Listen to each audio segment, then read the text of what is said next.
What you just heard was the crew of the Delaware Lackawanna train DL3 getting clearance from the Norfolk Southern dispatcher in Atlanta to leave the Taylor Yard and to return to the Steamtown Yard. What you're watching is that same Delaware Lackawanna train DL3 entering Steamtown on a mild but very windy Sunday, January 12, 2020. It was so windy you can see that brown light post teetering in the breeze. Being up high, the footage that was shot was too noisy and shaky to be useful. So we're going to go back 5 years from now, almost to the day, when a similar train made the same movement. Of course, back then its symbol was the DL train SB3.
Back to the Future, and now at ground level, the crew does the standard maneuvers of sorting out the freight that just came up from Taylor Yard.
After a few more back and forth moves, the crew tied the trains down and were done for the day. By this time, the wind had calmed down and the sun was still shining, so I decided to take a little trip up the line. Keep in mind that we're still in the city of Scranton.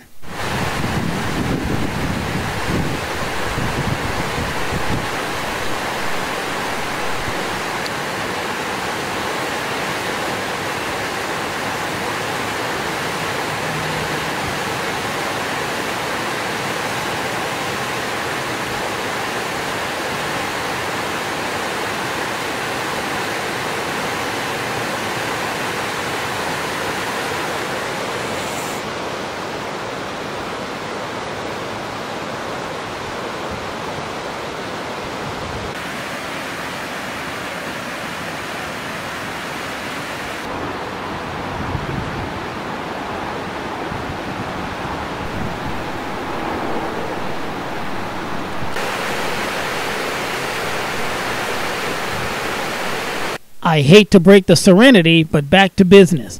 About a half mile up the Pocono Main Line at milepost 131.76 is the 855-foot-long Nay Aug Tunnel. The board to the left is the one in use, while the one to the right is not. The track on our left is the main line, and the track on our right is the siding. Above us is the viewing platform of Nay Aug Park. It's a great vantage point to catch trains blasting up the grade or gliding down the hill.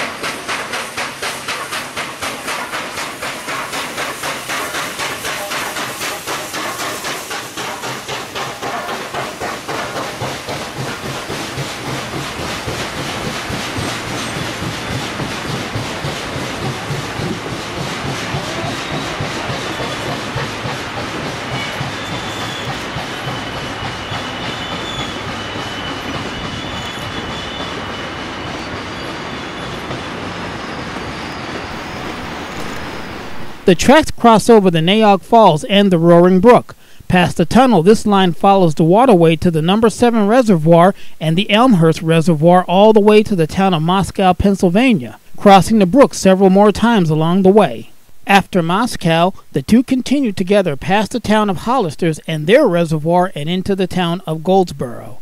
Goldsboro was named for Jay Gould, the man who built a tannery in the area before becoming famous as a railroad magnate and financier, and who was generally regarded as one of the OGs of the robber barons of the Gilded Age. And BT Dubs, the roaring brook that the line followed to get here, ended a few miles before we made it into Goldsboro.